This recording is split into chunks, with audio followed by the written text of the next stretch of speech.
So you teach the temple response? It's just the word. Like this week was just like the recipe plan. All right, so hi guys.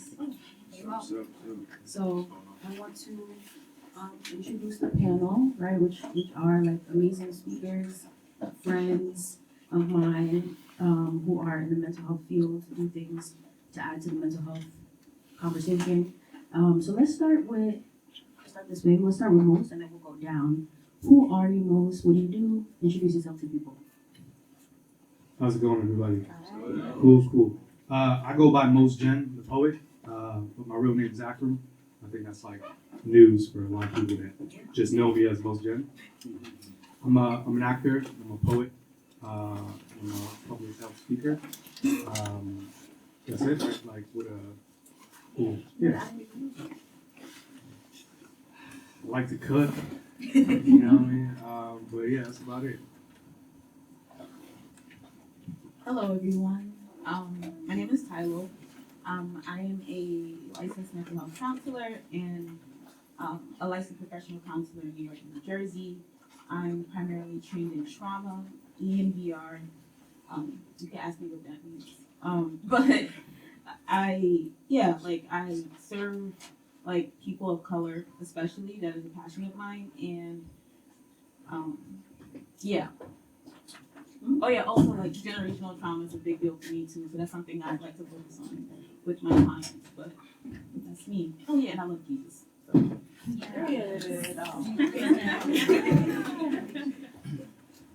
What's going on, y'all? Appreciate y'all coming out this Saturday, support Mo in this podcast. But yeah, I go by Jared.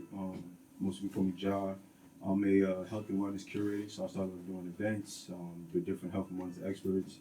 And that made me find my passion in becoming a nutritional health coach. So that's what I'm doing now. You know, and yeah, just giving back to the community, trying to help people, change their lifestyle habits. So shout out to y'all for doing that. And yeah, that's what I'm about. Hi, my name is Shawnee Gardner. I'm a licensed clinical social worker in private practice. I primarily work with Black women and women of color navigating anxiety, perfectionism, burnout, and racial trauma. I also do EMDR, shout out to EMDR, and somatic experiencing, and I'm really passionate about serving people that look like me. Thanks. Thank you. What's up, y'all? My name is John Nesro. I'm also a psychotherapist. I specialize in cognitive behavioral therapy. I work primarily with young people, so I work in the school system. I also specialize in working with young adults who are navigating their careers, relationships, past traumas, etc. I'm also the founder of the Human Gallery. This is the jacket I'm wearing, and Human Fathers, which is a series that I run on fatherhood and mental health. I'm a father myself, so I interview fathers and we talk about fatherhood and mental health.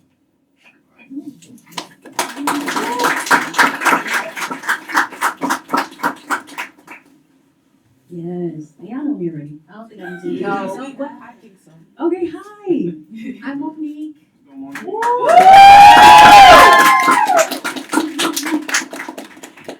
go by Mo Lu on Instagram. I am a mental health counselor. I work full time at a private practice in Soho, also psychology. Me and Ty will both work that at one point. She's moved on and she's doing wonderful. So yeah, currently I see clients from all walks of life dealing with anxiety, depression, all of the above. And I'm working currently on a limited permit. So, come probably the end of this year, I'll officially be licensed, which I've talked about in depth on the podcast. If you've been following, listening to the podcast, watching, I've talked about like the journey. So yeah, I think it's just amazing to be like surrounded by mental health professionals who are like well into their careers and like really understand like the struggle, because it's not an easy field to be in. You can be struggling with your own mental health, but you have responsibility for other people's. And that's something I talk about a lot on the podcast, as well as other things. So we're gonna get into it, right? We're gonna have some conversations about community, right? That's the topic for today: community, connection, because this is a community that we're part of today.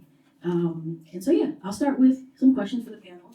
But I'm gonna start with the icebreaker, right? Because I want everybody to kind of interact and mingle, right? Act like we family here. So I'll start with the first icebreaker question, right? Is what is one emotion that I should practice more of, right? So it could either be you suggesting that to someone next to you, what's an emotion they can practice more of, or what you personally, what do you think is an emotion you should practice more of? And we the panel will share, right? We can start, and then if anybody else wants to add and share their thoughts. So like we take a few minutes. Think about it. I got one right now. Okay. Okay. Yeah. Gratitude. I think gratitude is something that a lot of people that I've seen don't express as much as they should. I think sometimes when we don't understand how privileged that we are to even just being here, being able to get here right now, that means you had two legs. That means you probably like slept somewhere last night. That means you probably had some food to eat this morning, most likely. That you're able to, I don't know, work with clothes in your body. Sometimes we take that for granted because we're here in America. We don't realize that, hey, there's people out here that these little common things, just being stuck in traffic and be able to say, I'm stuck in traffic, I'm annoyed, but the sun is shining. Like, be grateful for these things, right? And you don't get more unless you're grateful. So I think sometimes people get caught up in this thing where it's just like, oh, woe is me as well, but it's because you're not grateful. Right. So if you're not expressing gratitude, you're not grateful every day, you know you're getting nothing more. So gratitude for sure.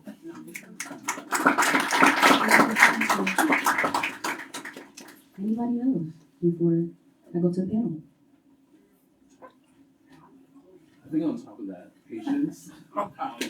Yeah, like I think add on to the fact that we all live in America, we live in New York, and it's go all the time. You want it right now, and I think we take some time to take a step back and just realize that some things take a little bit longer than you expect, and sometimes it's all in God's timing, and you just kind of have to go with the flow until it happens. You make your life a little bit bigger. I personally am not the most patient person, so I'm just projecting on all y'all. Yeah, I think for me, I was looking at the emotions wheel, because the feelings wheel, I'm like, is it the same thing? I don't know. Y'all thirsty, y'all can let me know. But I think for me, I was looking at it, one of it was brave. I am sometimes, like I know I have power because God instilled the Holy Spirit in me, but sometimes I can like grieve the Holy Spirit. And for me, like not being brave and the confidence that God has instilled in me, I can let like insecurities and things kind of block that out. And for me, like being brave is like being confident in who I am every day and not being afraid to show that.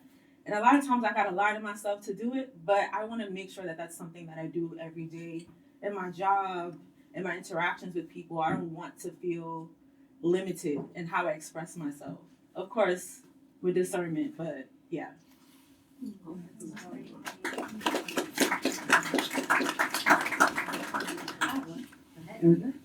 I was gonna say just being reflective of like the person that I am now, versus the person I was before.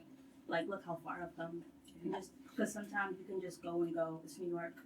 I walk fast. I don't take the time to just be in the moment, or sometimes I'm too hard on myself. But it's like, look at how far you've come. Yeah. You know, in your life, the people that you have around you. Like, so just I guess taking a moment to breathe that in and be proud of myself.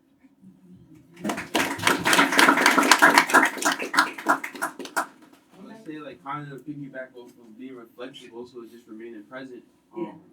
Just staying in the moment, and you know, even like being in a space like this, like actually be here. Don't worry about maybe you might have dinner plans later, or you might have something to go to tomorrow. Just stay here for now and enjoy it. Soak up the knowledge, soak up the information that we're gonna have, and just stay present. Yeah. Love that.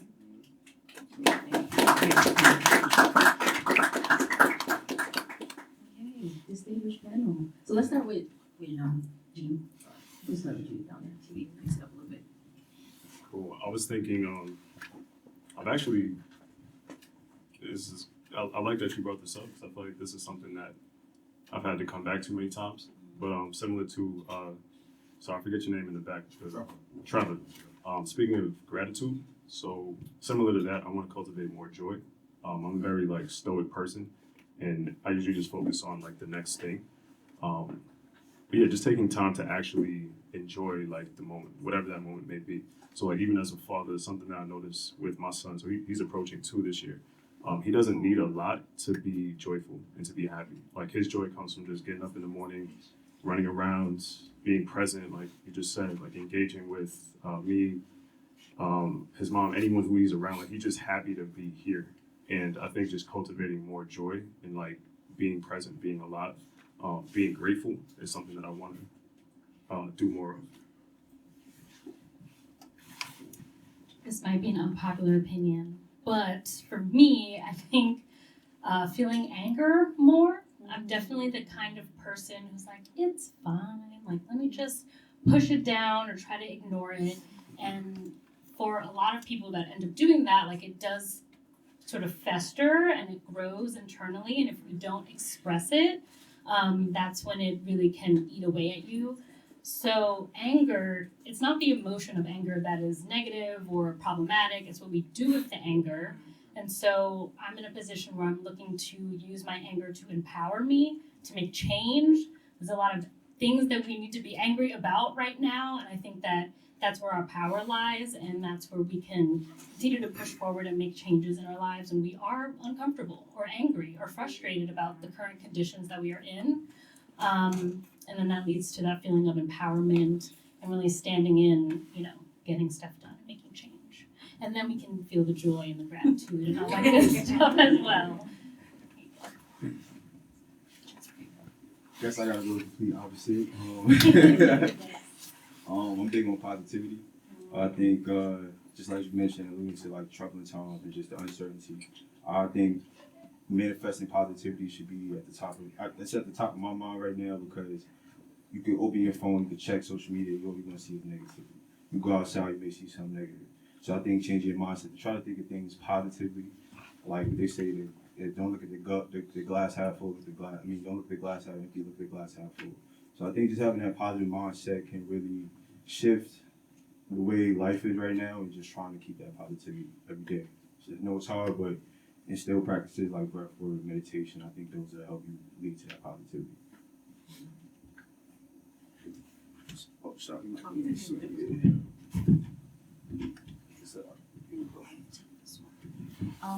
I would say acceptance. Because I think I grew up like I was like a dreamer. Like I always like, everything but the situation I'm in now. And I think that like, it's a protection. You do need to be able to like, dissociate, dream. I think it's healthy. But I think accepting where you are in the moment, it provides a certain humility. And I think it's something that like for me, I'm always thinking ahead, like, what's next? What am I gonna do? Like, how can I get better? And like accepting where you are and where God puts you, like it's important. And yeah, like I feel like when I practice acceptance, I can also celebrate myself more. Yeah. One I've honestly been working on a lot was humility. I feel like in this rat race that we live in, where either it's why me or why not me, I always have that struggle of feeling like I'm looking at other people's plates, and I never wanted to be that guy. I always admire people that have humility, like whether it's good or bad, they just seem grounded. They don't seem rocked at all. And me being an emotional person, like one bad thing can lead to like me flying into like depression, like I'm diving in the deep end of the pool. So I wanted to always practice humility, and just kind of like be okay and be content with where I'm at, whether it's good or bad. Thank you guys for sharing. I feel so mellow now. I guess for me, I'm trying to think. I literally, as you guys were sharing, I was like, what is it? And I can't really put my finger on it, but I'm gonna say stillness. Stillness, because that's what's coming up. I feel like I do a lot all the time, and like, I have moments where like I rest. Like I work from home. Most of you guys know that probably. I work from home, or maybe not, but I work from home, so I think I have a lot of time to rest. But I don't know that I'm always like still, because like there's always things going on internally, things that I'm thinking about, things that I'm planning for, kind of like just always going. And so maybe just stillness, like just being still more, like I think, cause said it, being present, right? Where I think I can be present, like when I'm like, just focus on where you're at right now, your feet are planted, right? Just like 5-10 minutes ago I was running around and feeling like I'm losing my mind. But now I feel like I'm in a better like space. I feel like I'm able to transition well. But it's like I don't always want to feel like I have to like pivot and transition. Sometimes I just want to be still, like overall, and not have to think about so many things at one time. And yeah, I guess practicing that more. And like you don't always gotta think about the next thing, or you could just be still. So yeah.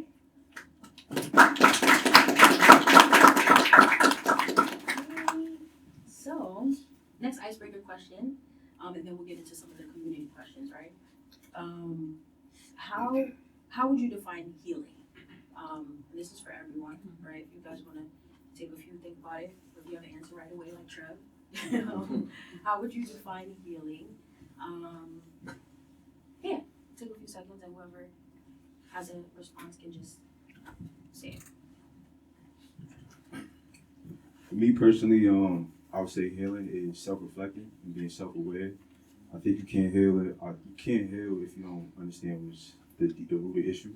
So I think that comes with self-reflection. So I believe if you self-reflect, you become self-aware of what trauma you may have or what maybe a root issue of to why you're doing certain things. I think that would be the best way to go about it, is with your self-reflection. I would say it's kind of a mixture of everything that was kind of said. In the previous question, you got self-reflection, you got humbleness, you got positivity, you got joy, you got patience. I feel like patience is also very big, because when you're healing, you have to allow time. So you can't think like, if situation happens on Wednesday, you can't be like, oh, I'm fully healed on Thursday. Like, it might be a 2-week process, it might be a 4-week process. You gotta allow yourself to have that time, and I think it also just goes back to being grounded, humbleness, and also gratitude. Like, just waking up and being thankful for the little things, like waking up and being thankful that you have a toothbrush and toothpaste, like you have a bar of soap, you can take a shower, you have running water, you have socks in your drawers, you have shoes under your bed. So I think it's just healing is just a process of just patience, being humble, having joy, and being grateful. Giving yourself grace. I said giving yourself grace. Right. Like taking a moment to understand like what we're doing every day is not easy. Like everyone has their own struggle, everyone has their own story, but at the end of the day, like we just tackle them every day. So always have to give yourself understanding like, hey, this was rough, but I did it. But now let's get to the next stage. So always remember like to give yourself grace, because at the end of the day, you have to show like self-love for yourself first. Yeah. Yeah, I was just gonna say just being willing to do the work as well, because we probably just a part of healing, and I think also self-awareness is, are you about to put yourself in that situation again? Like we might not know, and just realizing that, and then what are you gonna do to fix it? We're in it now. What happens next? Are you gonna continue doing the same thing, or this is the time where you're supposed to change? So I'm sorry. So just wanting to be different. I think it's important. Taking the time, like you said. Love that. I think it encompasses a lot of things. If you want to, I feel like in order to start healing, I come from like a trauma perspective. So it's like we have that ability within us. We're born with it, right? We are all image bearers of God. We are born with the ability to heal within ourselves, but it takes introspection, like all of us have said, and awareness. And I think like the same way you go to a doctor, you get surgery on your foot, right? You have to also make sure you're doing what they tell you to do, right? So what are the steps? It's different for everyone. And I think sometimes it's lifelong. So I think healing is like kind of like what Erica said, like the ability to do the work, but like also having awareness of what it looks like, because it looks different for everyone. Yeah. So. Oh, go ahead. Oh, yeah. Okay. I would say like for me, when I think of healing, it's feeling it. I am a person that likes to suppress. I don't want to feel it. I don't want to deal with it right now. But when you do that, you delay your healing, right? If you don't take accountability of what you're feeling or take inventory of what's going on inside of you, you don't get far. And a lot of times healing leads to growth, right? Like I think of situations in my life that when I felt it and I just let it happen to me and I'm like, okay, it's happening, I can't control it, it's meant to happen right now for whatever reason. How a situation like that, similarly that's happened in the, you know, later on, how I see it's so different. Right? 'Cause I'm like, okay, it's a process. I know this is what's gonna happen. I'm feeling it right now. That's okay. But if you don't feel it, then it's hard to heal because it's just like putting like scar tissue, and then when you try to like get at it, it's harder now, right? Like, you know, it's like it's harder to get to when you could have just let it heal naturally the way it was supposed to. So For sure. Love that. Yeah. Yeah. Okay. Distinguished panel. Anyone else? Healing to me means being able to navigate like all of life's ups and downs, because there's always going to be some sort of stressor or some sort of thing that's coming up that's disruptive in some sort of way. And when we are nicely snuggled in like our window of tolerance, we're able to flow through all of our emotions, use our skills to cope with challenging things that are happening. I feel like that's really what healing is looking like. It's being able to hold all of it at once and being able to accept like every single part of ourselves, because we're all learning and growing. There's parts of us that are a little bit less developed that we want to show love and sort of be more fully incorporated as like one, as opposed to these fragmented parts of ourselves that are sometimes at war. So that cohesive inner and being able to flow through all the ups and downs of life with some ease and some clarity. What she just said. Yeah, sorry. It just reminds me. It, like I totally agree with everything she just said because, like I think there is a path where you have to accept every part of yourself. Yeah. And I think that like in order for us to move forward, if we're not taking time to do that inventory, we are kind of like what Kenny said, like we're suppressing or repressing, right? And these defense mechanisms are there for a reason. But the point is that we address it eventually. Yeah. And I always say like, with healing, you don't heal from something that you're not broken from, right? So I think there needs to be the acceptance that at some point in your life you are broken, right? And favorite scripture in the Bible is like persevere, like consider it pure joy when you go through trials, right? Because it builds your faith, it builds your perseverance, and I think resilience is what comes from healing, right? So, yeah, that's what I'm saying. Preaching. Yeah. Love that.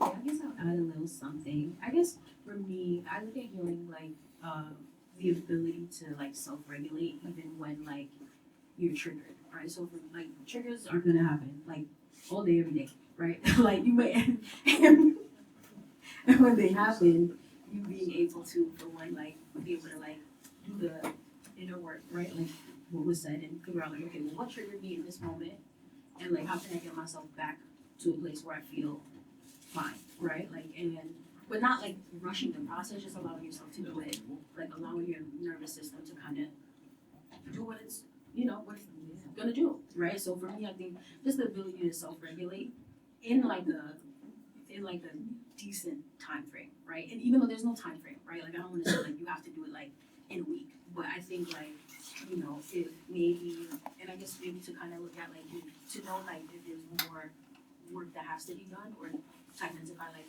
this is still an unhealed part of yourself, it may take longer. You may like, you know, the term crashing out is like a real thing that people are saying now. So if you find yourself crashing out for months on end, you probably are healed, right? But if you're able to like be triggered and then go through the emotions, go through the feelings, and then get to a place where you're regulated, self-regulated, then I think you might be on that journey. Yeah.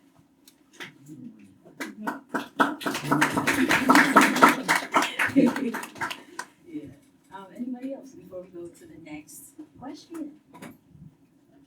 Anyone? Yeah. The term being shadow work, can you share about that? I wasn't exactly sure. Does anyone know what shadow work is up here? Or any thoughts on shadow work? Okay. Anyone? I don't think practice is Not expertise. I could give like a. Was it asking how it's practiced or what it is? What it is? What is? So I'm saying it right. yeah, shadow. work is a thing. You Sorry, wanna no. say that? So shadow work, I don't practice it in my practice, but I can give you like a synopsis of it. So it's basically work that involves confronting like essentially the darkest parts of a person, right? So like facing past traumas, facing those emotions that are hard to navigate or hard to face, and finding ways to coexist, accept, and build resilience around those challenges. But again, I do cognitive behavioral therapy, so that involves trauma work, but shadow work is a little bit deeper and a little bit more fixated on those challenges, if that helps. Thank you. That's my mom back there, by the way.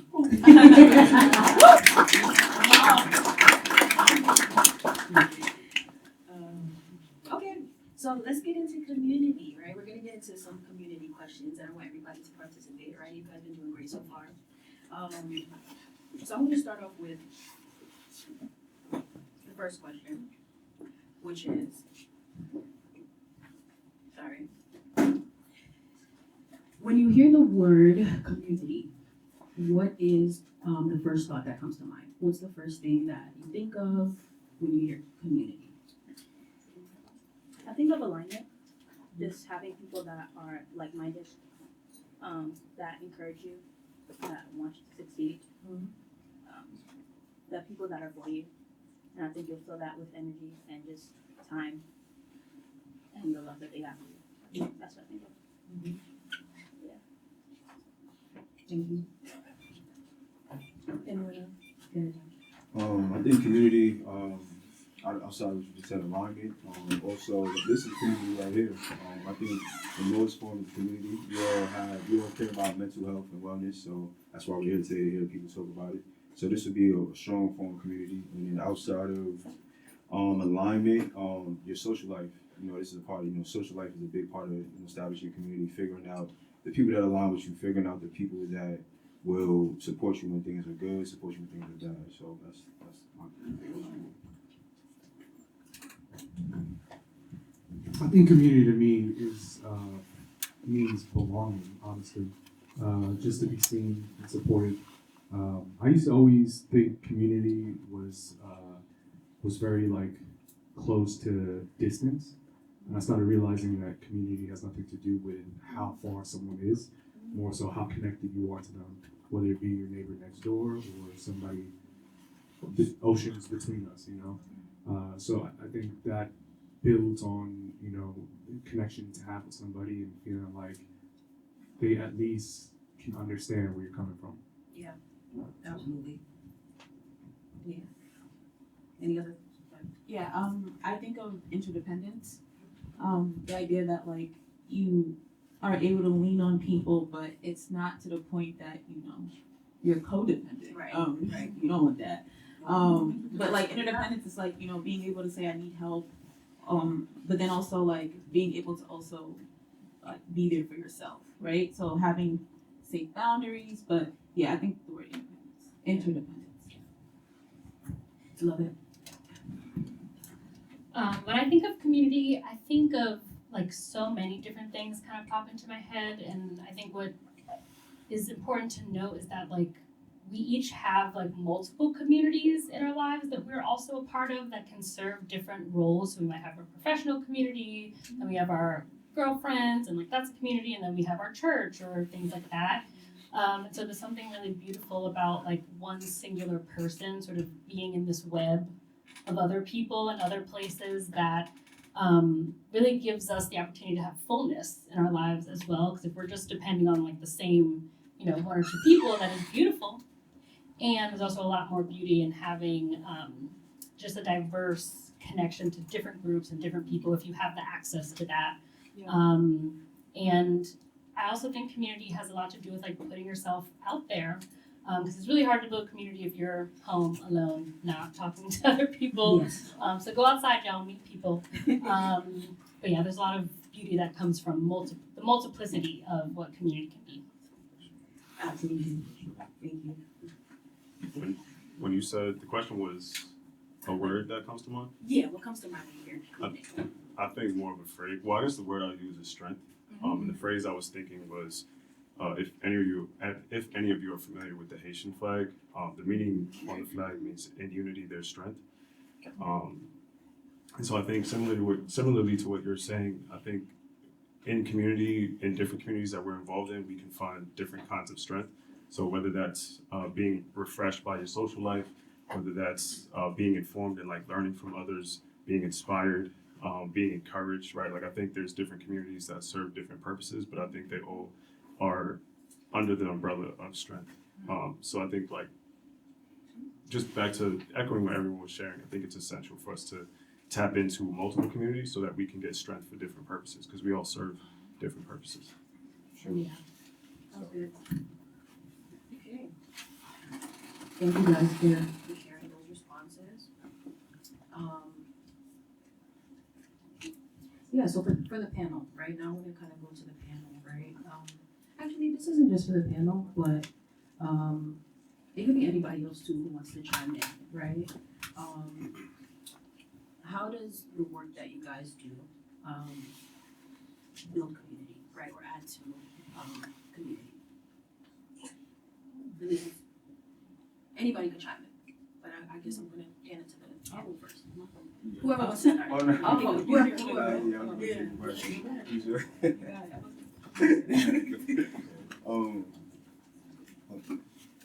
What was the question again? I'm sorry, Mo. What was the question again?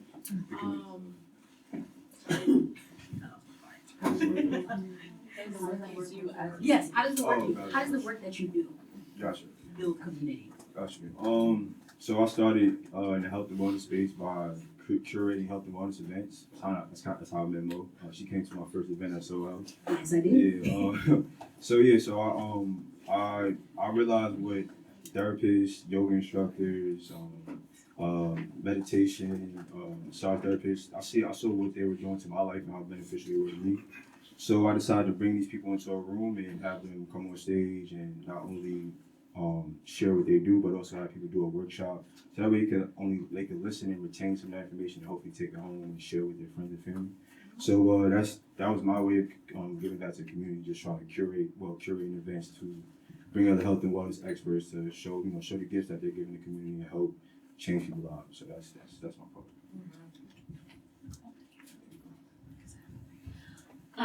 So it's tough because I do individual therapy, and so I think a lot of the work that I do with my clients is really encouraging them to go outside, have hard conversations with the people that they care about in their lives, and set boundaries lovingly, but also being vulnerable and open and sharing about their thoughts or feelings or challenges. And I think that work, like having a one-to-one therapy space where you can really just get into the real raw, messy stuff, and then figuring out, okay, how can I make it less messy and use this information to actually connect me with other people outside of this space. And a lot of my clients have had some really tough conversations that have actually got them much closer to the people in their lives and their communities. So I feel really grateful and honored to be able to facilitate someone being vulnerable and putting themselves out there in that way. And also, I'm hoping to do some groups. I think that one-to-one is beautiful, but the one-to-many, I think, can be much more powerful. People can learn from each other. So stay tuned. Soulful Grace Therapy groups are coming up.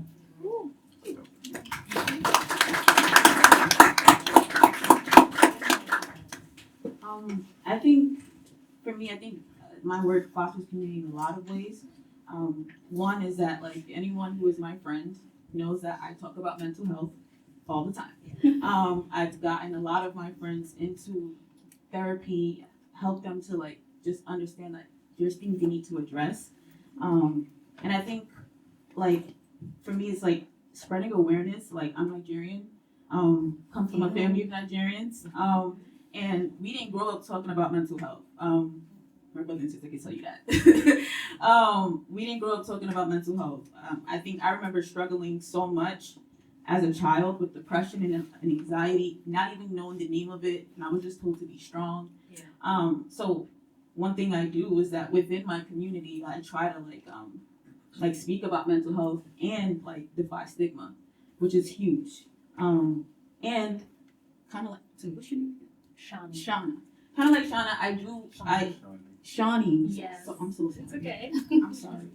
Kind of like Shawnee. I do individual therapy with trauma, but I am starting a BIPOC process group because, Yes. especially for young professionals, so prioritize mental health. But sorry, I think she's mad that I didn't put a plug on my practice is called prioritize mental health, but it's just me. But yeah, like I is a population of people that is a huge need, especially in everything that's going on right now with DEI. There's a lot of layoffs. A lot of people just feel like they gotta watch their backs. So that is something I hope to enact.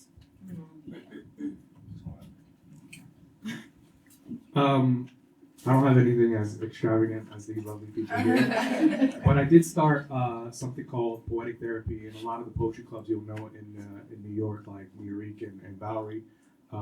So it was essentially giving people a platform who've never performed poetry or afraid of like public speaking, the ability to stand on the stage and just kind of like vet their soul, like just talk about everything. It doesn't have to be in a poetic format, but I think there's something so beautiful about being on this stage and watching these people just sit there and listen to you. Allows you to kind of get something off your chest. And I started taking it overseas, so now like I'll go to schools. I taught creative writing to children in Uganda, which was mind blowing because they never knew what a poem were. So that whole idea of actually sitting there and putting pen to paper and discussing how they're feeling was mind blowing for me. But yeah, I think being able to see your feelings on a page versus in your head can allow you to sit there and maybe organize or maybe figure out how you can process these things versus, from my experience, like bottling things up as men, we can't sit here and go through a list of everything going on with us. So being able to have it written down and seeing it face to face allows us to be able to process it a little bit better. Yeah, no, that was good. Thank you for sharing, guys.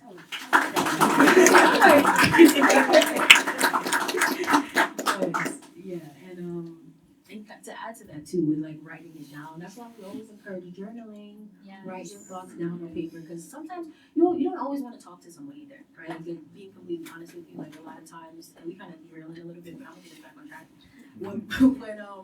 When like sometimes when I'm going through a lot of things, I actually isolate. I don't like people don't always know what's going on with me because I don't always want to talk about it, right? Because I'm talking all day every day, right? Like with the work that I do. So write it down, right? Like if you have a journal, write your thoughts down so that you can give it somewhere else to land instead of inside of your head, right? Because that's when you like anxiety builds up, all of these different things. So I love that last point that you said with like, of course the poetry. And he's dope. Make sure y'all tap in. Everybody up here is dope, but like he's also an actor and like he was on my favorite show. He gonna talk about that. He being shy, but I want you to talk about that too. You talking about New Amsterdam? New Amsterdam. Wait, what season? Sorry. I've been on for a few seasons. I played a paramedic named Nazari.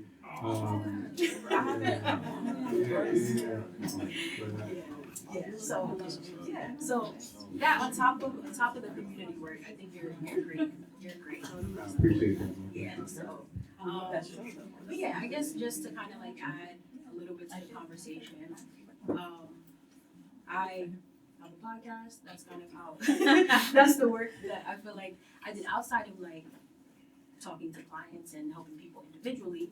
I think the podcast was more so to do something more informal, right? Like where we could just be ourselves, right? I don't have to speak with a certain type of vernacular. I don't have to speak professionally all the time because sometimes it can just feel like, like you gotta, not all the time, right? Depending on what type of, clientele you have and stuff like that. But it's a more professional type of space. But with the podcast, I feel like us having conversations like this, really building community for real, like relationships where like, I could hit up most, right, and talk about like how you been doing, like how's everything going. I could call Tyrone, right? We could talk about like how's work, big girl? You stressed? Because I am, right? Or whatever else, right? And then of course, like I have family in here, I have cousins in here, right? And like, you know, I can talk to them, right? I have close friends in here as well, like people that I've known for years. And it's not just, okay, we're close by proximity, but what are the conversations that we're having, right? So like for me, that was the whole point of the podcast, to build community in a real way. And, you know, people tuning into the podcast, giving me their feedback. I've had a lot of people in here also on the podcast, right? Who I've had, you know, John on the podcast as well. I've had Tylo. I've have yet to have John, but it's going to happen. We're going to get into all you guys, right? But I think just being able to say, like, I know that there are people who are doing the same work that I'm doing in their own creative way. So, yeah. Yeah. I'm gonna add too, if you want to keep it rolling. Oh, please, go ahead. Yeah, no, Yes, I'm sorry. No, it's all good. It's all good. I think with community, the question was like, how does it tie into your work? Yeah, like how does the work that you do build community, foster community? Yeah, I think I was kind of spoiled in that sense because before being a therapist, I was a high school teacher. So I taught for 7 years. Half of that was spent teaching in Newark, New Jersey. Other half spent teaching in the Bronx. So just by default, it's like being, you know, every day for 5 periods a day, I'm teaching them like this, right? It's like 30 plus folks. What were you teaching? English. Yeah, so I taught college writing, creative writing, AP seminar. So yeah, I think just by nature of my work, I just had community. But one thing about teaching is, like, teaching is what you make of it, right? So there are teachers who come in, they get the content, they get the lessons, and, you know, they grade and essentially do their jobs and they go home. And so they don't really have much of a connection with their students beyond the classroom. For me, one way or multiple ways I built community was being involved beyond the classroom, right? So I coached basketball for a couple years. Even in the classroom, like especially in my seminars, we didn't just keep it focused on like the text that we had to read for the exams that they had to take, right? So like having conversations about real life experiences, mental health, challenges that they're facing in their neighborhoods and in their communities. And actually teaching is what pushed me to transition into mental health, because I had a lot of kids who were sharing like their personal experiences, their traumas, and I'm sitting in class like, I'm just a teacher, like I gotta send you to the social work department for that. But you know, that inspired me to tap into social work. And so you know, again, I still do social work in the same school, so I'm seeing like, you know, the same kids that I used to teach, having kids who I used to teach years ago come back to like visit and have conversations. So that community is like really interwoven into my work. Again, I feel like I'm kind of spoiled because as a psychotherapist, naturally, like our jobs are more individual. So I'm able to, similarly to what y'all were saying, I'm learning how to extend like my psychotherapy work, like private practice work, into like a community sense. But within the school system, I've been able to do that. And then with, like I mentioned earlier, like the Human Father series that I'm running, we just had our first event a couple weeks ago. And so I've interviewed, it's a interview series for those who don't know. It's like video, photo journal.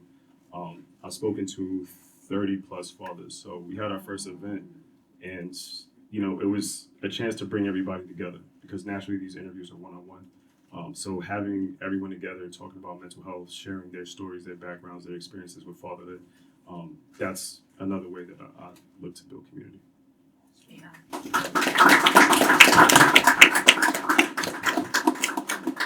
Okay, so I think I have one more question for us, right? For all of us, and then I'll open it up for like Q&A if you guys have any questions for the distinguished panel, right? So the last question would be, who or what uplifts you, brings you joy or peace, and why? So that's, you know, something that we can think about for like a few seconds, and then whoever has a response can.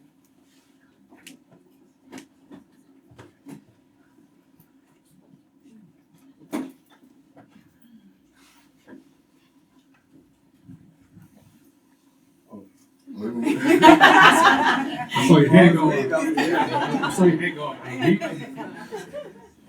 guess I'll go first. Question was, what brings you joy? Yeah, who or what? Who or what? Brings you joy, peace.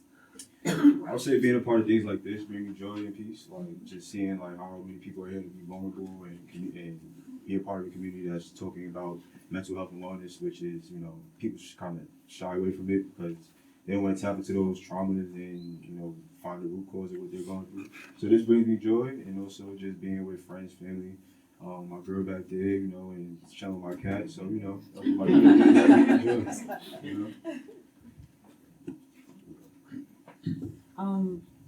I think there's a lot of things that bring me joy, but I think, not to sound all preachy, but I think true joy does come from God.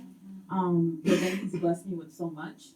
Like talking about mental health, it brings me anxiety because a lot of people. I'm dead serious. It brings me anxiety, but when I do it, I do feel the contentment afterwards because I know I'm called to do it, even when I don't want to or show up for my clients. But when I see their progress, it is like nothing. It's a feeling that is just beyond words, honestly. Family and friends, I'm very big on community. You grow up Nigerian, there's no way you're alone. So, honestly. But no, my family and my friends, they mean the world to me. And I would say music. I'm a huge music buff. It runs in my family. We were just actually talking about that, and I think that it instills a sense of peace and it just gets you to feel, and it's beautiful, and I love it. So those are some things I would say. Yeah. Oh, sorry. I have a long list. I'm gonna try to keep it short though. So God, first and foremost, I do my Bible study every morning, and it really just sets my day up in such a positive light. But really talking to people, I could talk for days. I'm a yapper, and I feel grateful for my husband who's over there, my best friend from middle school is there too.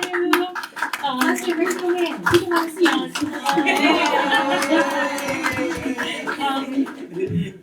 I won't get emotional, but I feel really blessed with the community and the tribe that God has surrounded me with, and I've always felt so supported, and being able to spend time with my family and my friends and my husband just, it really warms my heart. And I also love music and dancing, so anytime there's a good little, I can do a little shimmy, I'm happy to. Jenny about to make me cry, baby. That's great. Anybody else? Go ahead. I would just echo what was previously stated. Things that bring me joy and peace, God definitely, my relationship with God. The Bible too. There's some parts in there that are a little scary. Yeah, it can get a little dark, but I think there are a lot of parts that really bring peace to me when I read it, especially Proverbs. Just the wisdom in that really resonates. I hinted at this earlier, but my son, just the joy that he has kind of reminds me to be present and cultivate joy. Operating in purpose. So doing work that actually feels purposeful, because I remember what it was like to do work that I hated. So doing work that I feel is not necessarily for the money. Don't get me wrong, that matters, but feeling like I'm using my time well, right? Because I've had jobs where I've made a lot of money and I wasn't using my time well, and I felt that, right? So and that can really corrode your spirit. I think everyone said this already, but community, just tapping in with, my friends, family, new people, my lady over there in the corner. Just, tapping in with people who are like-minded, or even if they're not like-minded, where we're able to learn from each other in a respectful way.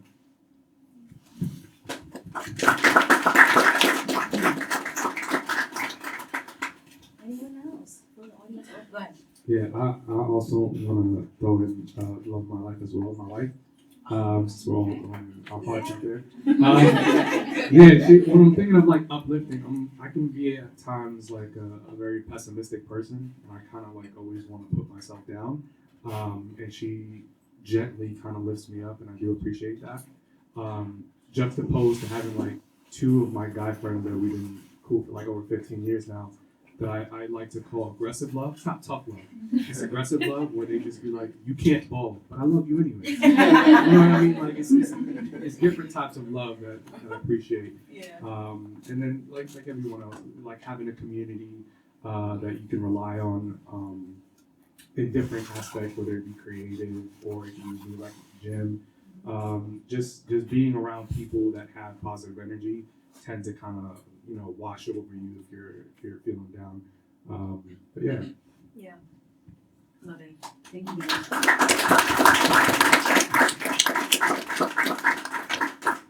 Anybody else from the audience? Steven. I think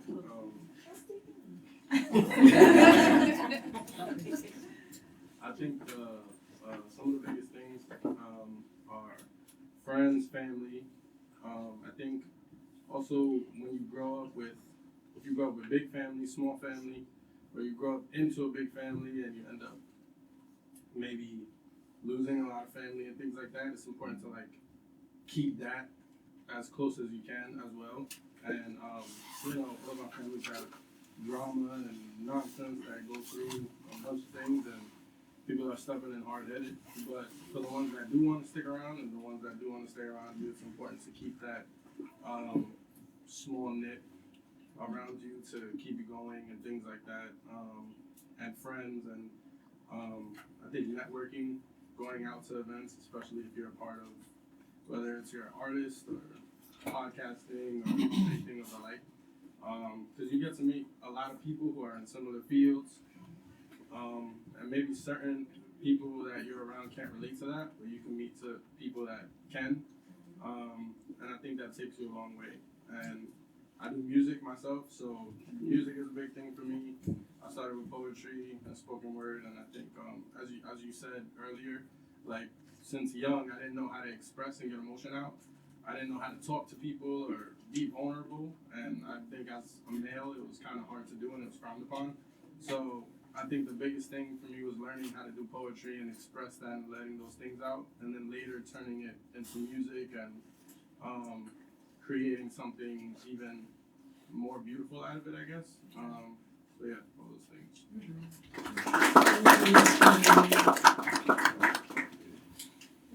Go ahead.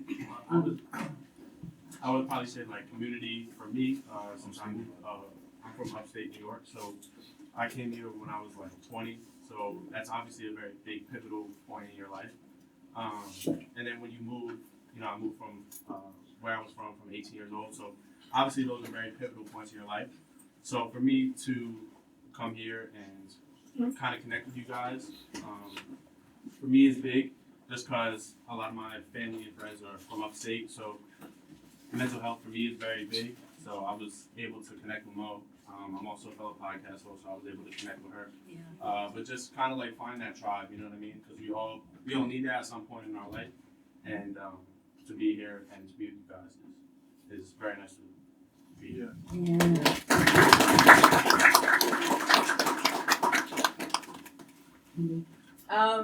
When I think of what brings me joy, I think of the small things like throughout the day. Like when I love to read.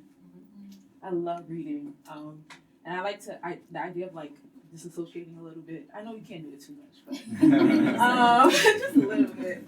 I also love music and dancing, like Shani, great. And I also think of my nephew, my niece, my brother and his wife just left, but the pure joy that they have is just, they literally mean nothing. When they say, auntie, I'm like, oh, it just gives me so much joy. Like that, in a sense, I learned so much from them. Like the forgiveness, like, it's okay. I'm like, wow. Like, when God says, like, have a heart like a child, like, it's so, like, you seeing that and having to experience that as a grown adult is amazing. Just to see that with my niece and nephew, like, they're just amazing. I also like meeting new people, even though I don't, but I love to do it when I do. I love the idea of just not being too in tune with myself, but being outside of myself. I'm an ambivert, so like having a mix of both is really good for me. So those things, and of course, like understanding God's grace, because I'm really a person who is very self-critical. So understanding that, okay, I'm gonna make mistakes, it's okay, and remembering that all the time, like God's love is overabundant, and we can't understand it. That gives me joy to remember that all the time. So yes. I think one one thing that I've heard is how other people make you feel. I think one thing that I've been trying to practice a lot is how I feel about myself and more about self-care more than anything else. I think everyone essentially nailed it on the head in regards to like, being hard on yourself or finding community to kind of uplift you. And while you're down, like we live in New York, it's hard living here. We probably have demanding jobs and stuff like that. So we forget about being in the present and just forget about ourselves. And so one of the things that I've been practicing is more just self-care, making sure I get a fresh line on because I feel good after I feel good when I get a haircut or, taking better care of like my, going to get like facials every month or like making sure that I got new clothes or whatever the case may be. I love music too, so making sure I spend time like DJing. I work at a record label, so it's I'm surrounded by music all the time. But like making sure that I'm doing things that are more impactful for me brings me a lot of joy because when I feel good, then I'm able to kind of share that with other people as well too. Hi, my name is Isabel. Hi. I want to add on to what everyone was saying. Community and family friends is very important. But to piggyback on something that someone said earlier about the small things, I feel like I'm someone like I'm very, very grateful for like a beautiful sunrise, a beautiful sunset. Like the elements of nature sometimes, like when you're going through things and you just like connect with that, I feel like it helps regulate your system. Just like the beautiful waters, just being around your friends and like someone says a joke that's you're laughing so hard that your stomach is hurting. Like all these little moments that sometimes you take for granted. Like just being surrounded by love. Like I'm someone I feel like so spoiled with the people that I have in my life and the family that despite anything that you go through, those things are like what brings me the most joy. Like I'm the luckiest person in the world because I'm here today and I have these people in my life. I have experiences like this and friends that think of me to invite me to these things because they're important. So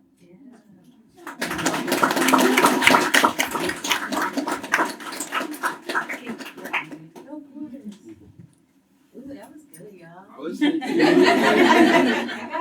would say kind of similar to like what she just said, like nature, like we live in New York, so it's pretty much cold, like not much like the year, but like when it's warm, I like going to the beach like around like 7, and like when the sun is going down, I got my backpack, I got my little sheet or my little blanket, I spread it out on the sand, I'm just there by myself, just chilling.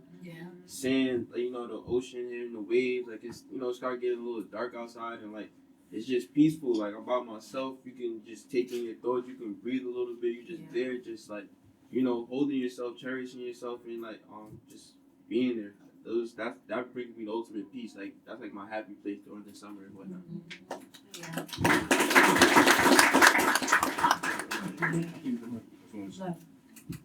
It's going back to the nature. Like that's a real thing. Japan they prescribe people that are dealing with like stress, depression. They prescribe them to go be in nature. So I think what y'all already just alluded to, I think that's what y'all continue to do.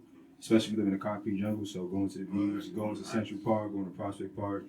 I think being grounded, those is gonna help with our overall mental health and wellness. Yes. I think it's called forest bathing. Forest bathing, yeah, with forest bathing. Yeah, everyone's answer is my answer. That's it. I work in sports, so I would say definitely being a part of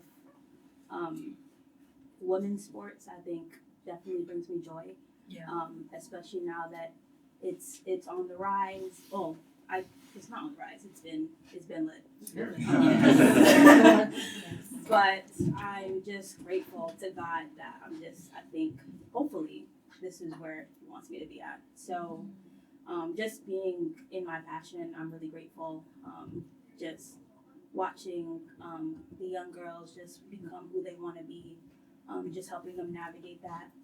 And just feel like really proud and happy and just where I'm just comfortable and just being around that and spreading word, I think. I'm so happy for you. Thank you. It's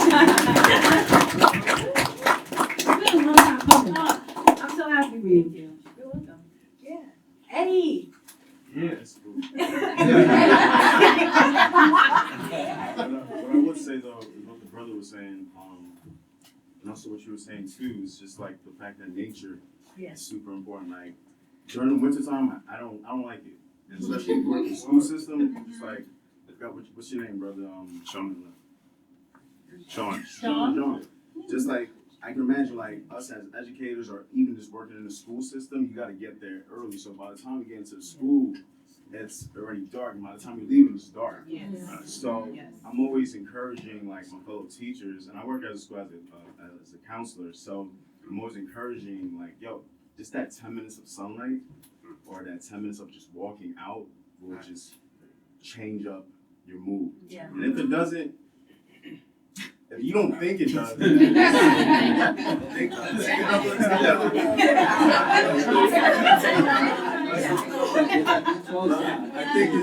think it's super important to like get into nature, especially now that spring is coming. And like really just taking that time to just like, instead of just going back to the crib and me rest, I'm gonna take this little walk. I'm gonna go to the park, I'm gonna go to the beach, go lay out, whatever it may be. So I just want to encourage everyone. I love what you have mentioned, I love what you have mentioned. I agree with just being in nature is super important. Yeah. And also, you probably might find community out there too, because people are also, I think after the pandemic, especially, people are doing those things where they are finding solitude in the park.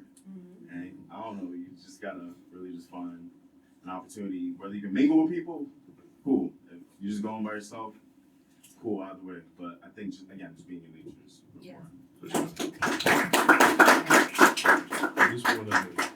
I appreciate you sharing that. I just wanted to emphasize and echo that as well. So I work with, I do a lot of work with workplace trauma and helping professionals like navigate their job challenges.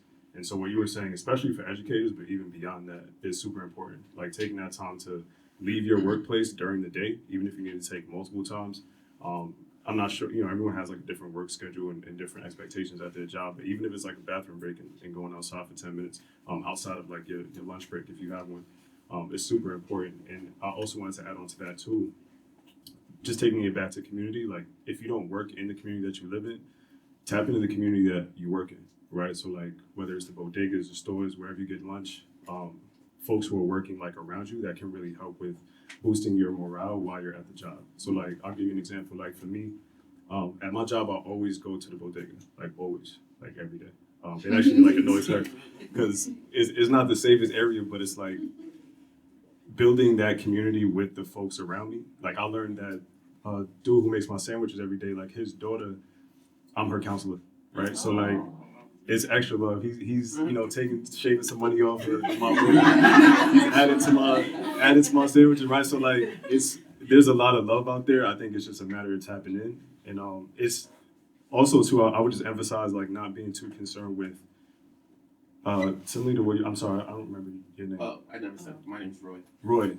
Similarly to what Roy was saying about doing things for yourself, I would also add to or emphasize to do that unapologetically, right? So like when I started at my current job, I used to like take random walks, and the projects is like right next to our school. So like I would walk through the projects and like sit on the bench, and like that was for me just like getting that feel of being outside, not because it was wintertime. So it was like I wanted to be outside and like not be stuck in the building all day. And other teachers would ask me like, "Why are you always in the project? Like, what are you doing?" Like, for me, again, it was about grounding myself. It was about self-love essentially, right? Like regulating myself throughout a hectic work day, a hectic teaching day.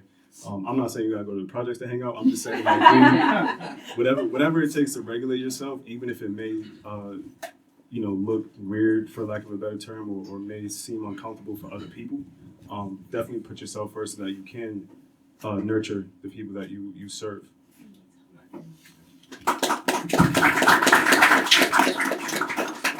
Thank you guys all for sharing. I feel like a lot of things that I was gonna say, people said, so I don't need to add anything extra. But I want to open it up for Q&A before we got a little bit more time. So you guys have any questions for the distinguished panel or me? Any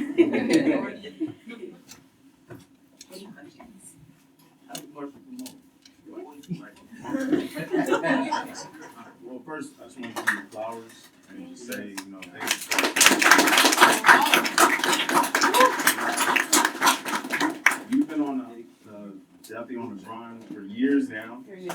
what is the next goal for you moving forward with this?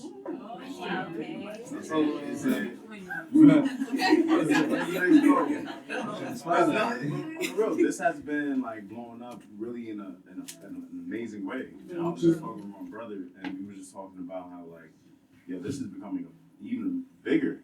Yeah. You know what I mean? So like, what are your goals for this? Because this is an amazing event.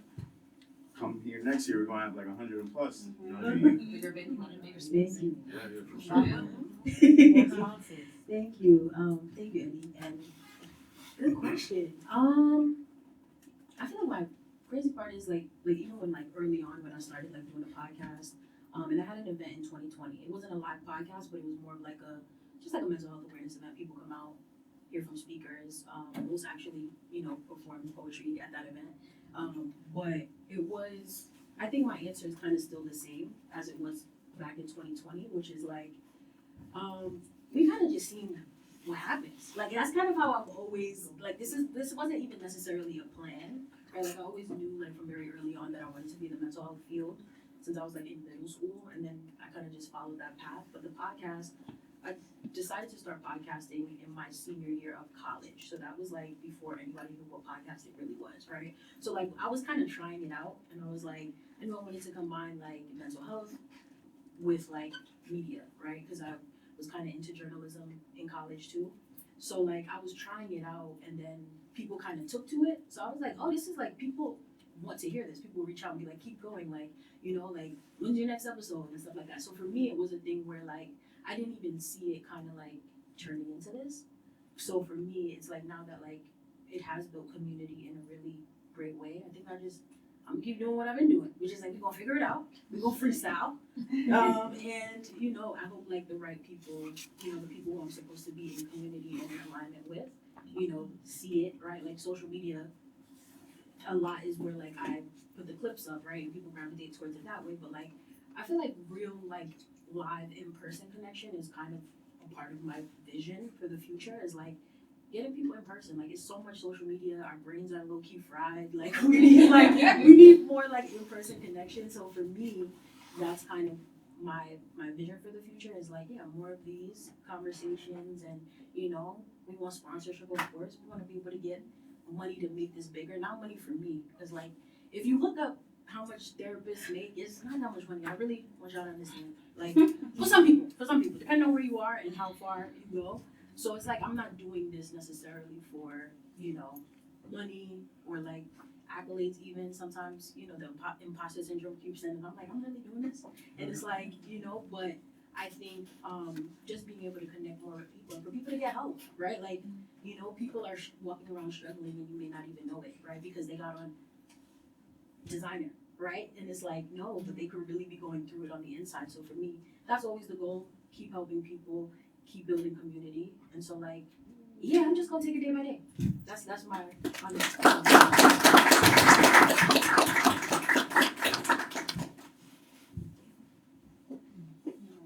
Any other questions? Q&A. And the panel, if you guys have any other thoughts you want to share too, feel free.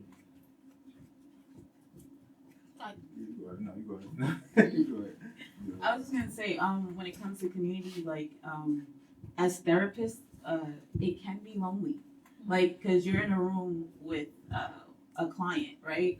And it's not about you. You use yourself, right? You use yourself as a tool.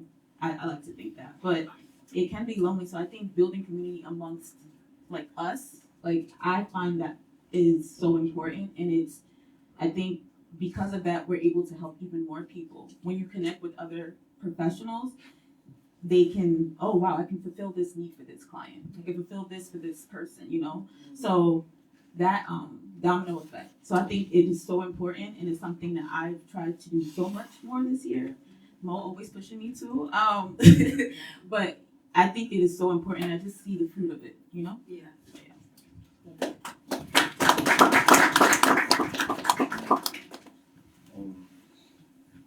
I'm just gonna say, all the distractions that we have in society, from food to, especially on the nutrition side, to all the food distractions, to the media distractions. I would be big on saying control what you can control, and don't let what you see on the outside dictate what you about to do the next move.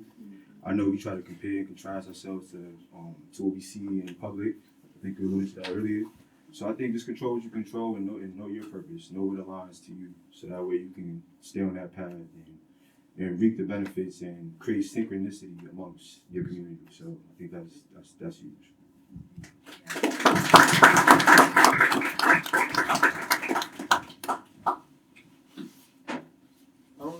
I don't necessarily have a question. It's kind of just to piggyback on community. Yeah. Guys may not know me. I'm Yada Rex, Mo's cousin. Yeah. So I also have a podcast as well. It's called What They Don't Want to Hear. We have Mo as a special guest. We was on Mo's podcast as well. And our mission is to push the culture forward. So anything that we want to do, that's what we want to do. And I feel like community is like like-minded individuals coming together for a common goal or a common purpose. I also, shouts to Rhythm and Juice. We have fresh juice in the back. I have a fresh juice of this with my grandmother. So also, to pick it back with you, it goes into nutrition. I also believe, pushing the culture forward is about health. So, we need natural juices, natural stuff in our body. If we can extend our life expectancy from whatever it is, 75, 78 to 87, that's pushing the culture forward because now we have more time on this earth.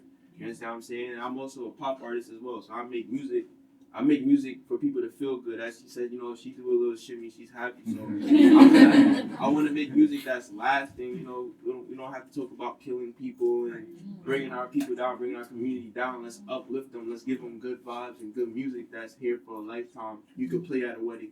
You can play at a gathering with your friends and feel happy and feel cool. So mission push the culture forward. That's what we hear. Even spaces like this. Shouts to your mental matters. Pushing the mental further because, as we all alluded to, in our community, we have a lot of traumas, generational traumas, that's been passed down and handed down. Things that we think is so normal for us is not normal in other communities. So we just try to push the culture forward, and in communities like this, events like this is what we're doing, and let's keep going.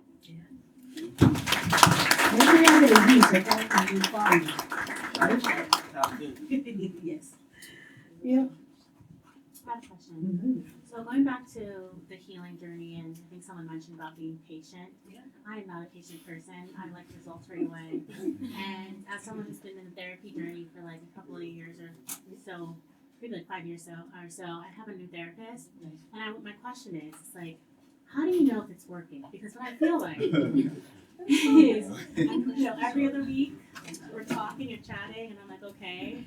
But I find it hard to understand like what results I'm expecting because I'm a perfectionist and I'm like, well, shouldn't I be seeing something now? Like these triggers are still triggers. Like I'm not sure like how long. Yeah. That's a good question. So I just don't understand. I'm trying, but I'm still. Maybe I need to go touch grass like we're talking about later.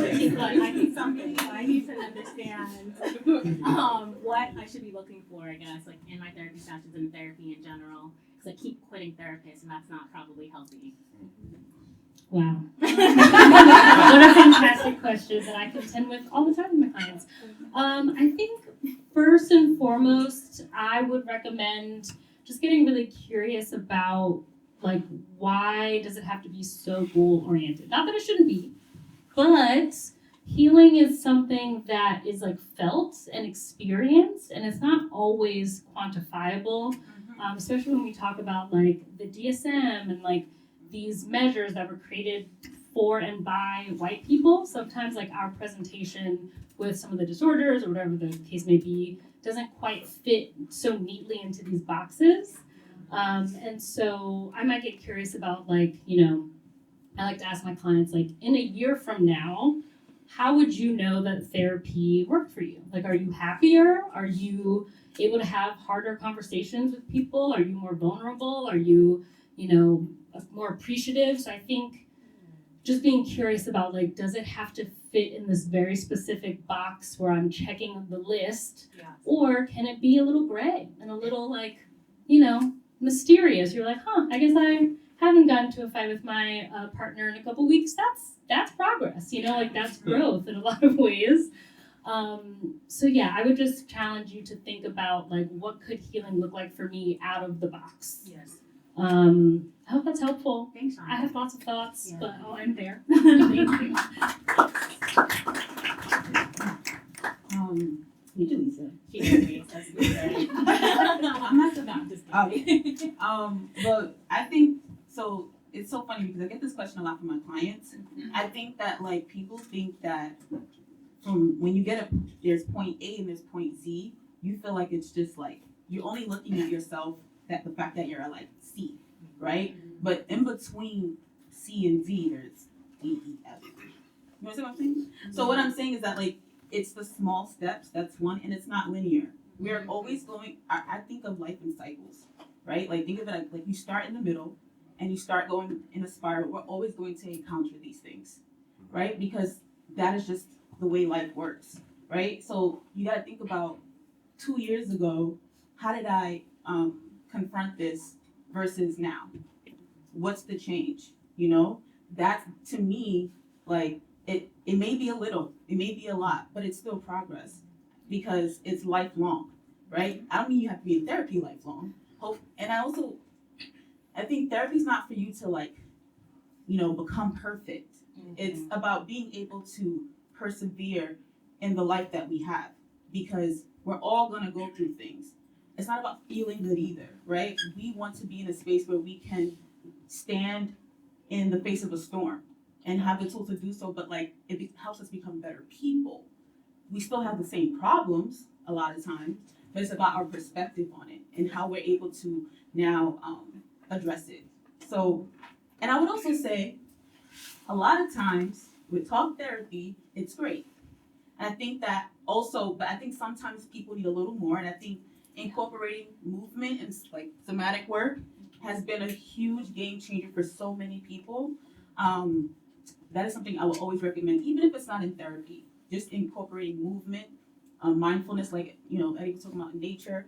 All of that stuff is important as well. Yeah.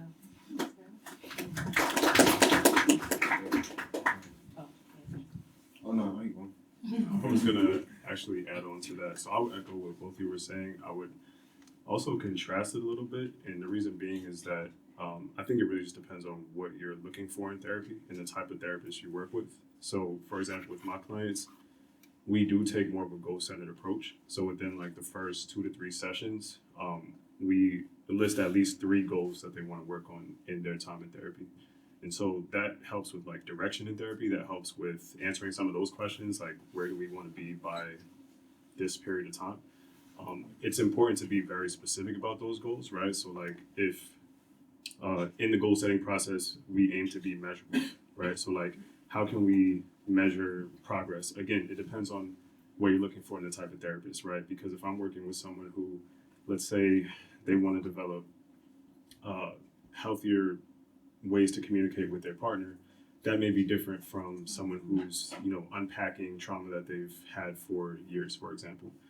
So I think it comes back to what your goals are, how you want to track that. I think to assess whether your therapist is effective or not, I think it really depends on the tools that they give you. So similar to fitness, right? Like if you go to a trainer and, you know, that trainer gives you a workout for your arms and they tell you to do it every day. And you do it every day and you're not really seeing the results you want to see in 3 months or so, then obviously that trainer is not as effective. To add to that, if you're working with a trainer, you're expected to do the work as well, right? So like it's not just on them to tell you what to do, but also for you to implement it. Similarly to therapy, it is like a 50-50, maybe even more than that, maybe even more work for you, essentially, because if you're meeting with a therapist, let's say, hypothetically on a weekly basis, that's 1 hour that you're speaking to this person. The rest of the week is on you, right? So like a lot of that work a lot of that heavy pulling, or heavy lifting rather, is on you. So yeah, I think, not to belabor the point, but I think starting with what you're looking for and what your goals are, and then having a clarifying conversation with the therapist that you find initially to decide what you want to work on in therapy, I think that will help with the direction and the progress that you want to see, if that makes sense. Yeah, that's good. I wanted to add something too, which might completely contrast to like what was just shared. I think like sometimes therapy gets more sticky. Like you go to therapy and you might be like, why do I feel worse? Yes. And I think sometimes that happens because maybe you spent like 20 to 30 something years of your life sweeping everything under the rug. So now like you're faced with it in a therapeutic environment and it feels like you're drowning, right? You're like, this is a lot. Like, this is not working. I didn't sign up for this. I'm leaving, right? Like you might feel that way. But I think if you stick it out, right, for the long haul, like you stay consistent. Because some clients are in therapy for years, right? Before they see the results that they want to see. Like I've had clients that I've been seeing now for 2 years. And it's like, it's almost like, you know, they're not leaving therapy. They're like, I need this, you know, but they may still be struggling with the same things that they were struggling with a year ago, right? And that doesn't mean it's not effective. I think it means that like they just have to continue to grow stronger and we're unified. I'm helping them along the journey. We're doing it together. So I think sometimes, you know, because I know you said you quit a few times, a few therapists, right? Which is, so I might challenge you, right, to like stick with this one for like a while before, you know, but if she or he is just no good for you, right? And you're like, this is not it, then cool. But I would say maybe just like stick it out for like, because I don't know the duration that you've given them before you know, left, but I would say stick it out for a little minute before you throw in the towel.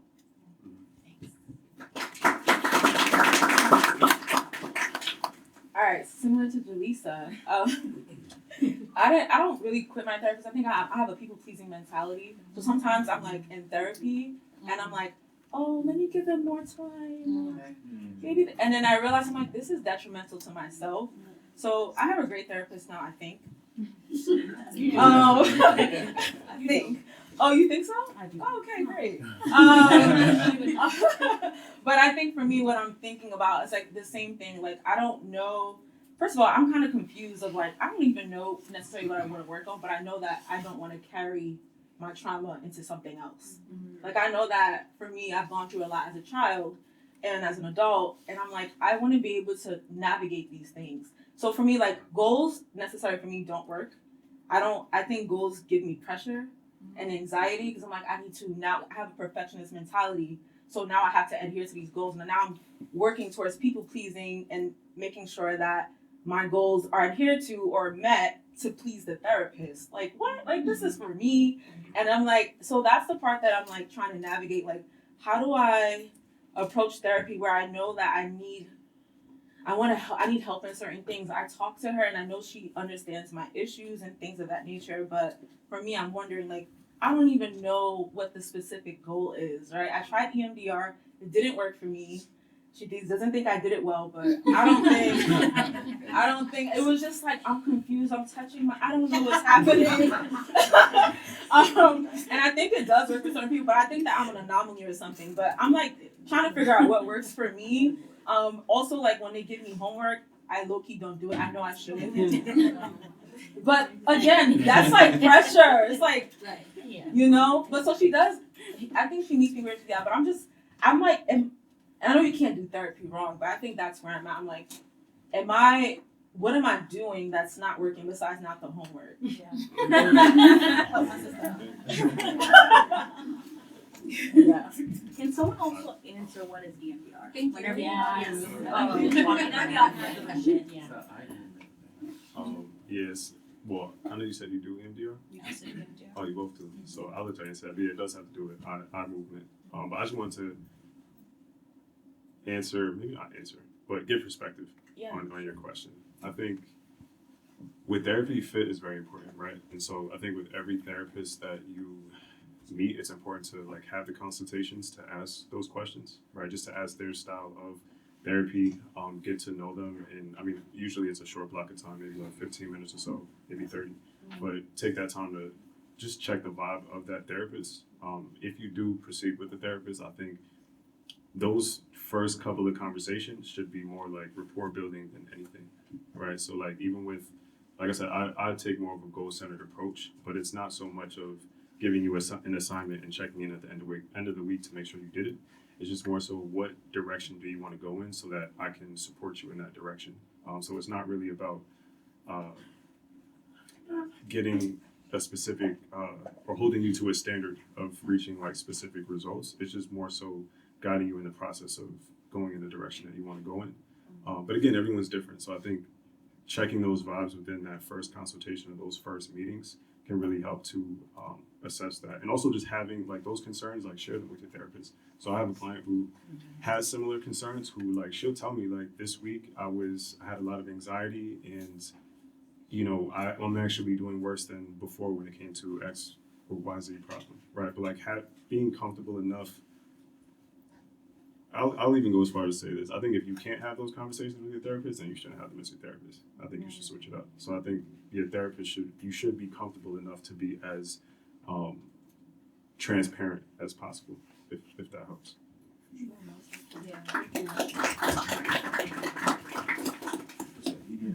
Oh. The EDM part, you know. So eye movement, so EMDR is eye movement desensitization reprocessing therapy. So it is a trauma therapy, and essentially what you do is you highlight different negative core beliefs that you may have had that developed probably in childhood, but like you connect those negative thoughts to memories that you've had throughout your life that strengthen those thoughts. And through the eye movement, so it can literally be like your eyes moving back and forth, or you can be tapping that process of what we call bilateral stimulation. You're like activating both sides of your body, does some fun stuff with the brain. It reorganizes the memories in the brain. I don't know the neuroscience part, but you know, the brain's doing its thing.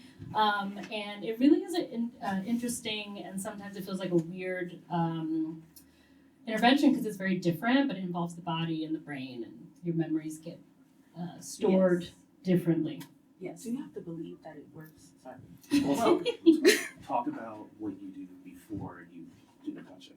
Oh, Because yeah. That's important. Yes, so you also have to have a lot of coping skills before you dive into it, because it can be really activating. So we're doing deep breathing, we're doing visualizations, we're doing meditations, You have to and build a rapport before you oh, start too. right, yes, thanks.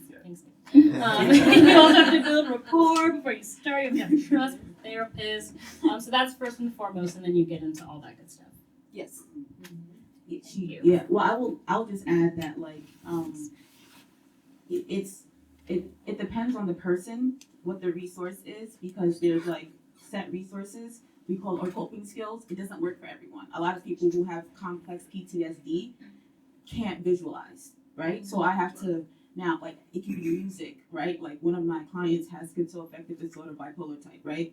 In order for her to be grounded when she's getting out of what we call the window of tolerance. And the window of tolerance is the part where you can actually address this trauma with the movement. It can be tapping, it can be eye movement, it can be marching, it can be tones, it can be people like doing stuff with them, like tonal stuff.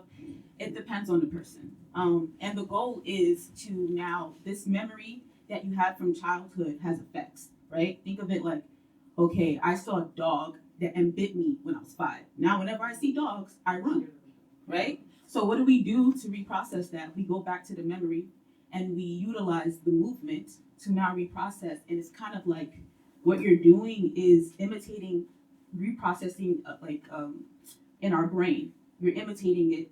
And because of that, now you're now able to connect new information to this memory, right? So the memory's cut off, it stays like that, right? But then with the movement, we can now connect it to now what we have positive beliefs.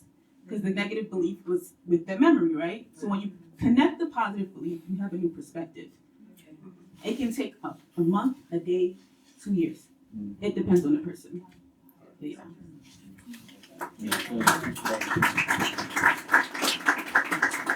Thank you guys for sharing that too. I would just suggest there's a book that you probably heard of it, The Body Keeps the Score. It's a book about like mental health and the relationship between trauma and the body. There's a lot of critiques of this book, but just on this topic, there is a chapter that from my opinion, is pretty extensive on EMDR and what it's about. So if you want to do like further reading, that's also a resource. I'm not a therapist, you know. I was saying that, but I heard both ladies that spoke, you guys mentioned perfectionists. Perfection is not real. Like it's we weren't put on this earth to be perfect. Like perfection is not a destination, it's more so a direction. So it's like when you trying to be perfect with everything, you put so much stress and so much like pressure on your body that it's like it's impossible to achieve. So like that could be breaking you down because you're trying to do something that's never going to happen. Nothing is perfect, nobody's perfect, we're here to be perfect. So it goes back to earlier somebody said grace. You have to give yourself grace and just allow yourself to be a human. Like we're human at the end of the day, we're not superheroes and we will never be perfect. So you gotta kinda just get that out your notion and out your mindset. Good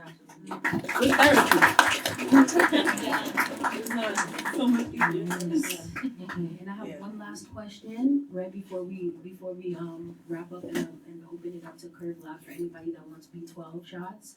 Are you guys taking new clients for the therapists, and as far as the advocates that we have up here and the things that you guys do, how can people support or join you guys and be a part of it? Whoever. I have the mic.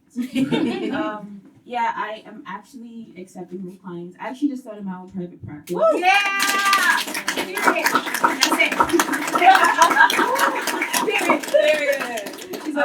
It's called Farada Mental Health. Farada in Yoruba, it means persevere. I think it's a theme of my life.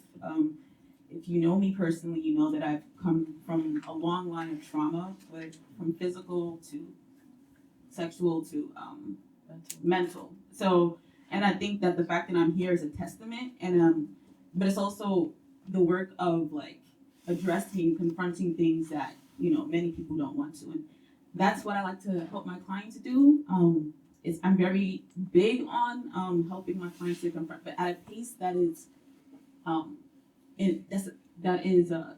why can't I speak? Oh, at a pace that is good for them. I'm not big on forcing things. EMDR is not the only thing I do. So yeah, it could be from life transitions. I do couples therapy with emotionally focused therapy. Yes. And also like starting a process group. So if you guys want more information, it's Farada Mental Health. Wait, Farada. Farada_mental health. Yes, FARADA _ mental health on Instagram. Hit me up. Yes.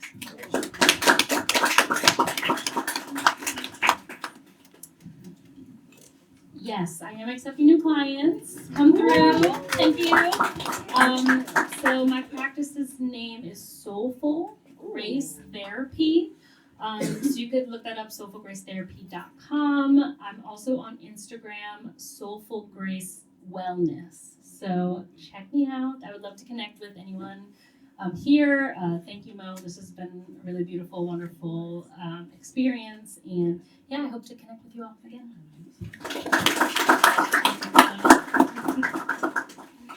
So I'm also taking clients. I feel like the easiest way for everyone to connect now is IG.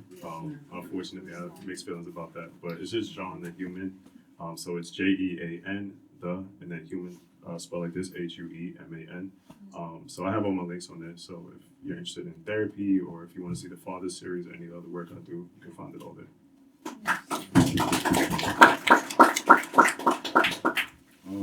So I am not a therapist, but I am a nutritional health coach. So if anybody looking for some nutrition tips, we look at things from a holistic perspective. So we focus on primary foods, so that could be creativity, joy, spirituality, home environment, home cooking, anything of that nature. So I am taking on clients.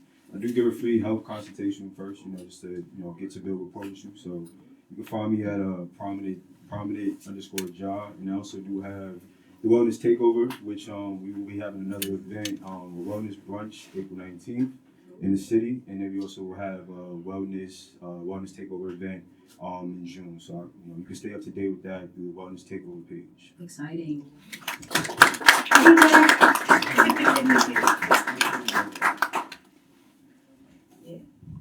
I'm not taking new clients. I don't have a license for that. You can talk to me or follow, that'd be great. Most Jen the Poet. You'll see a lot of like the poetry stuff that I do on there. A lot of like humanitarian work I do up there.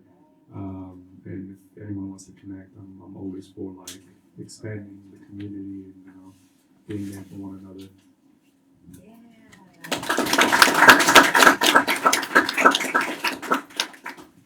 Thank you guys so much for coming. This was great.